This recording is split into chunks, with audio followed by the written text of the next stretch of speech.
missing someone. Hey, this is Bond Diesel, and I'm going to give you a rough and tumble and somewhat sloppy trailer breakdown here. So we're gonna look at the new trailer from Gamescom. I'm gonna point some things out. We'll talk about some things at the end. First, I'm gonna play the trailer through. I'll restart it, and we'll go through some of the details.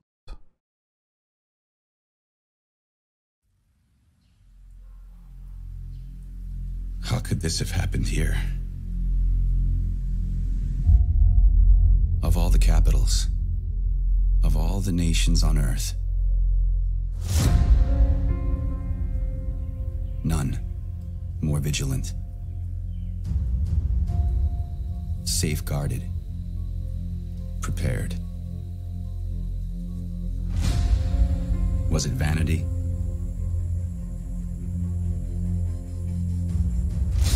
Bad luck?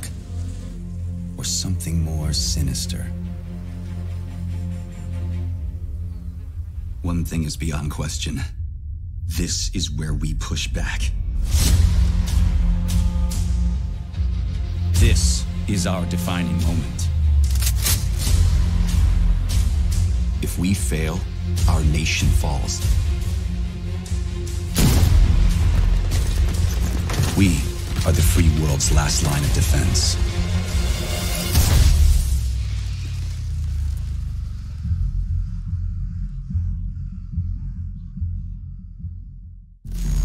Okay, cool. Super exciting. Awesome. If you haven't seen it yet, there it is. I'm going to go through. I'm going to break down some stuff in it.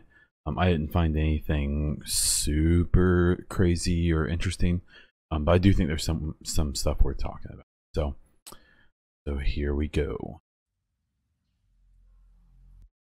All right, so nothing that crazy. We're looking at, it looks like this could even be where we did the demo, or where the demo takes place.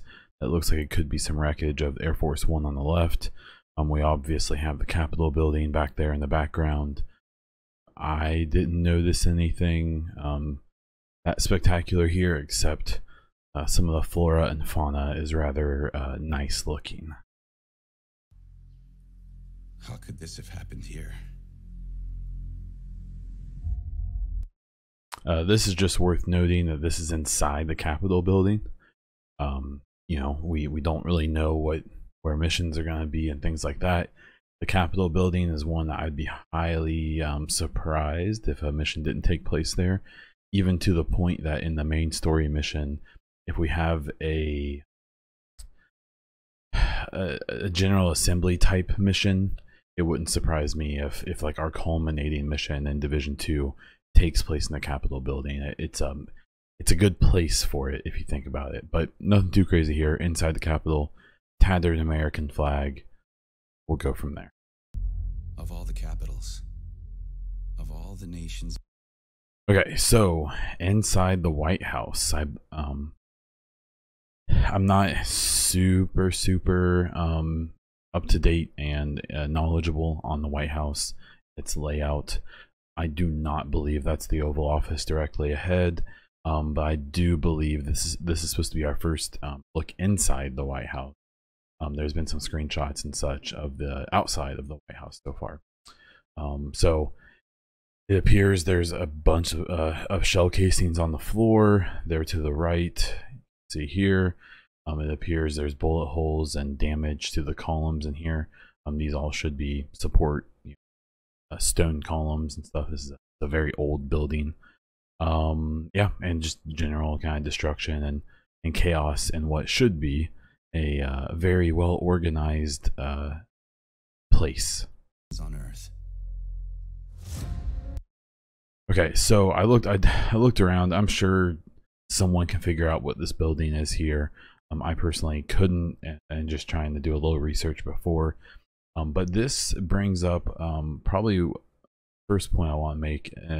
We're starting to kind of get a feel for what the art style and the styling of the world is going to look like this time. So we kind of saw it in the demo and some of the trailers.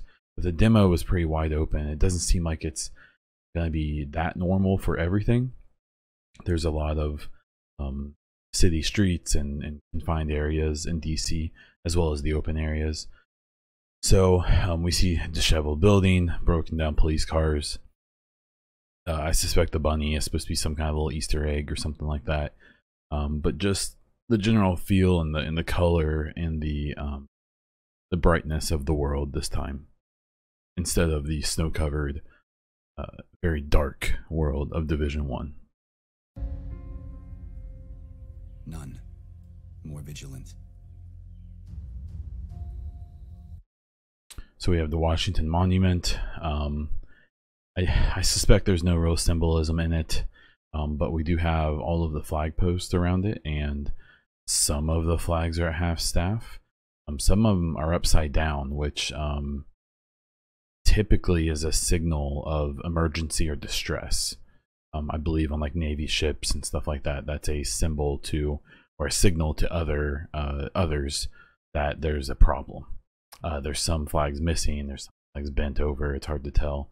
The Washington Monument itself has seen better days. It's obviously experienced some kind of warfare. And what's interesting about that damage to the monument to me is that that's not just like, I mean, I'm sure, you know, like the demolitionist grenades and things like that could do that damage, I guess, but that to me signifies some fairly heavy artillery, and not necessarily in like military artillery where they're firing off large barrages, but just some extremely high-powered weaponry that would do that kind of damage.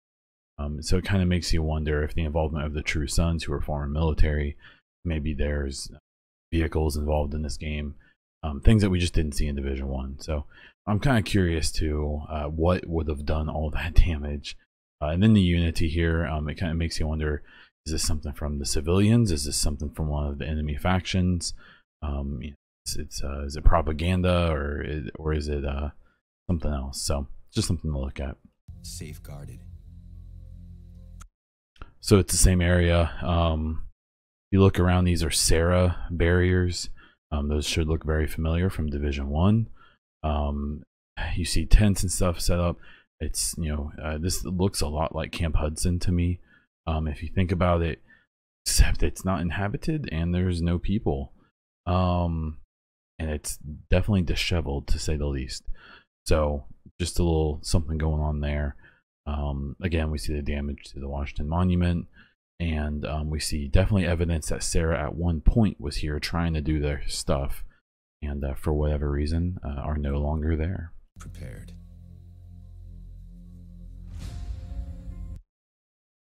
So we have another example here of kind of the feel and look.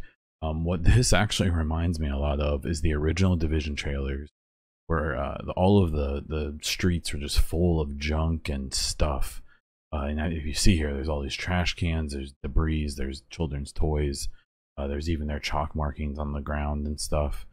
And actually, I believe these are probably Division agents off here in the background, or it could be some enemy faction or civilians as well. But I feel like this is kind of setting that precedent again of, boy, I sure hope that they make the game actually look like this. This does appear to be in-game footage. I am under the impression this is all actual gameplay that cinematic is made out of. We've heard that before, so you know, we'll have to wait to see. But I definitely like what we're seeing here with the density of the debris and stuff like that. Was it vanity? Okay, again, Washington Monument, crashed vehicles, overgrown everything. We have a radio bottle there. Just nothing real significant here. The flora and fauna, you know, we had basically birds, rats, and dogs in Division 1. It appears that we are likely, you know, we're obviously going to have deer. We saw in the demo. There was a deer there. I'm kind of curious to if you can like take a deer down, you know, cut up its meat, take it to a settlement, gain a little credit from them. I suspect that may be involved. I'm wondering if there's going to be larger flora and fauna involved, from like the DC Zoo and stuff like that. That we may that may be maybe a little feature Easter egg that we can find or track down, or may randomly happen. So nothing substantial here. It just looks cool. Bad luck. Now, this is where there may be something a little more substantial. So, obviously, for narrative reasons or just for the coolness of the trailer, we have another deer. This one's not in as good a shape. But what I want you to notice, and I'll talk about more in a moment, is notice this yellow water. Well, here. So in this clip, we see it again, and it could just be mud. Doesn't seem like it's anything too significant. I've watched this trailer 5 or 6 times now. What I like about this art style is you see, I think that it's not just mud and water, because you look at all this growth, all this overgrowth on the ground here and top of the manhole all around. You see along the edges where it meets that liquid, it's all dead. So is the deer. And this presumes that there's a chance this deer drank the water and just died. So that gives you some impression that there's something going on in here. And one more thing to do with this that I think is worth it, at least thinking about. Something more sinister. Again, this is kind of goes back to some of the other things I've said. It just shows that, you know, the density of what we're going to be looking at world-wise a lot different than Division 1. A lot more colors, a lot more stuff, but nothing that I could see seemed super significant. One thing is beyond question. This is where. Okay, so it looks like we're in somewhat more residential area. Definitely lots of stuff around. Even, you know, temporary housing, satellites, American flag up there. You see some, it looks like almost like barbed wire and stuff. I'm wondering if this may be near a settlement.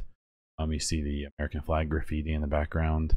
When it comes to their gear, we see them wearing 3 different types of gear. They're all wearing different types of armor and all that. I'm sure that's, you know, the different brands and so on. We've got him carrying a specialist sniper rifle. She's carrying pump action. It looks like an 870 from the first game. And that looks like a police M4. But from some of the pre-order materials, that might be called an M4A1 in Division 2.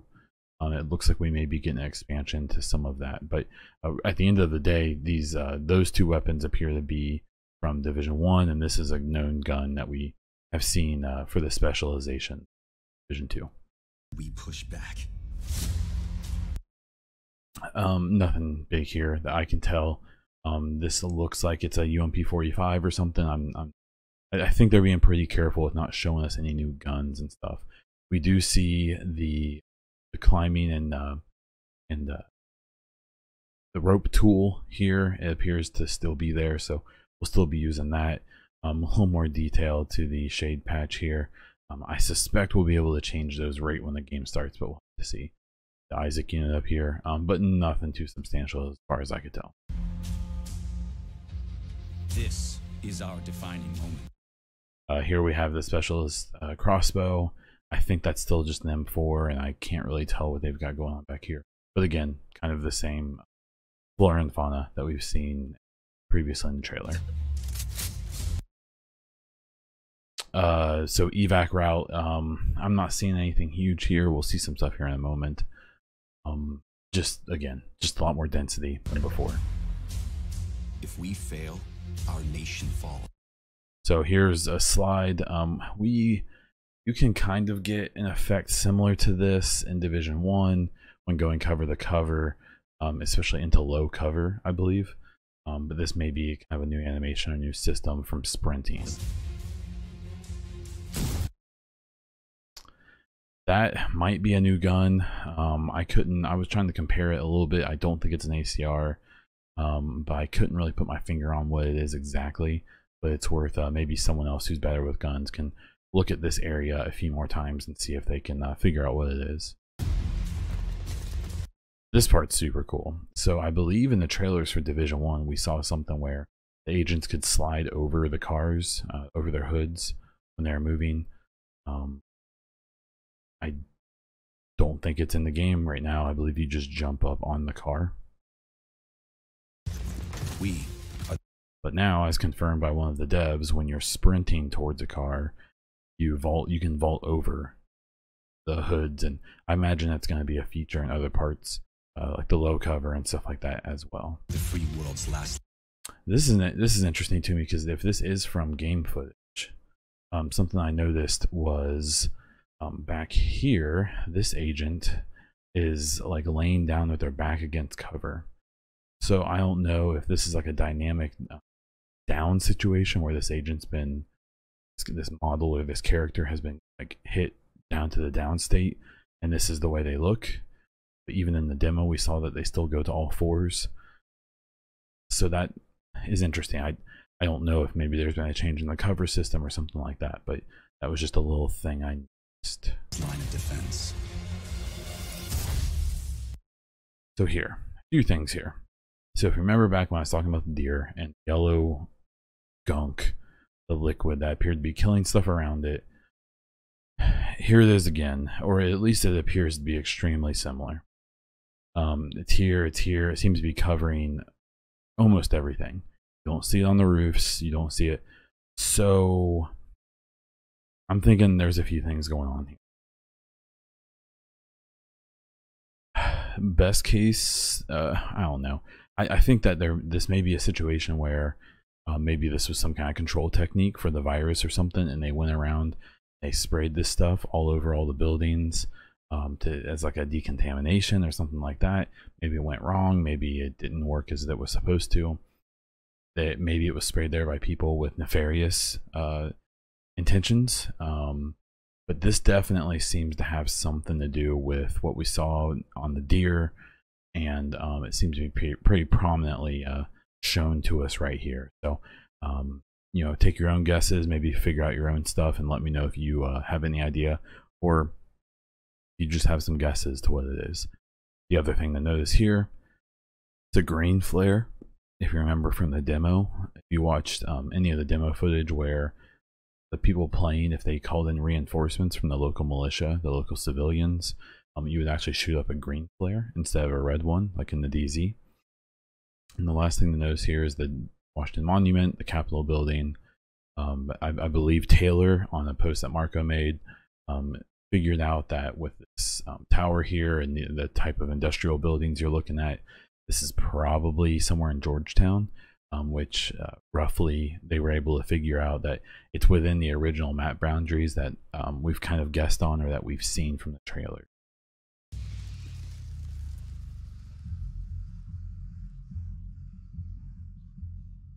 And that's it. So something to point out here. There's a few things. Private beta for pre-orders. There's still a free closed beta. So what that tells me, that there's likely going to be a private beta, and then there's going to be a closed beta, and there's going to be an open beta, and then the game's going to come out. If there's going to be that many betas with even potentially an alpha for selected people, that's 4 betas. And if they're really looking to get actual information from those, we may be getting like the alpha or even the private beta much sooner than people.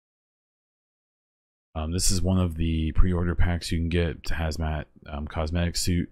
Again, has the yellow stuff on it that I was pointing out before. I just thought that was interesting. And then the Lullaby SPAS 12 exotic shotgun. It's got foregrip taped onto it. I don't know if this is going to be a thing in Division 2, but there's like a little hanging doll or something. And then it appears to be like a bandana wrapped around this part of it with a red dot scope. So if the SPAS 12 is a regular gun in the game as well, that would be awesome. As an exotic here, I imagine if they do anything like I think they're going to do, probably going to be a regular variant of this gun, and or a different type of exotic that you can get without pre-ordering.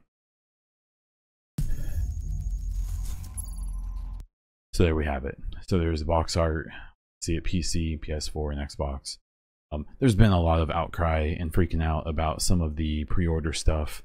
It seems that some people are upset about the 3 days early for people that pre-order, getting to play on March 12th before the game comes out. I just don't think it's that big of a deal. 7, 10, 14 days after the game comes out, no one's even going to realize it happened.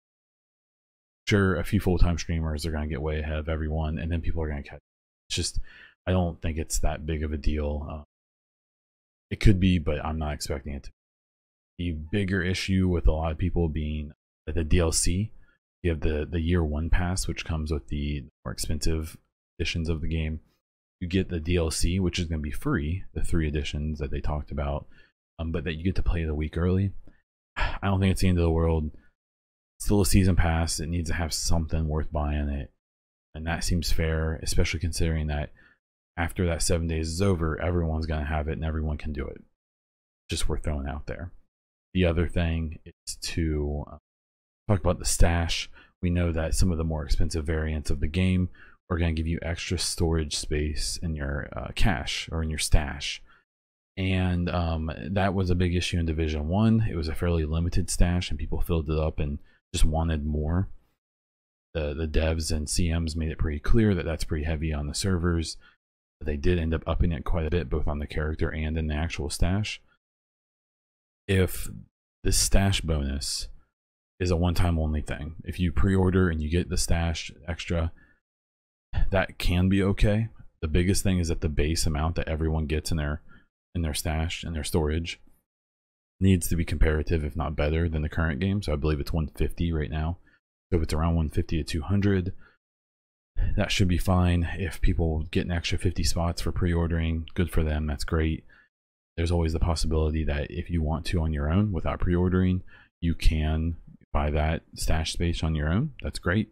If you want to. The biggest issue I have is that if they bring out a stash and it only has like 25 items or 50, and then they offer various tiers of extra storage space, especially if it's not permanent, then that's a problem. I don't think that's how they're going to do it.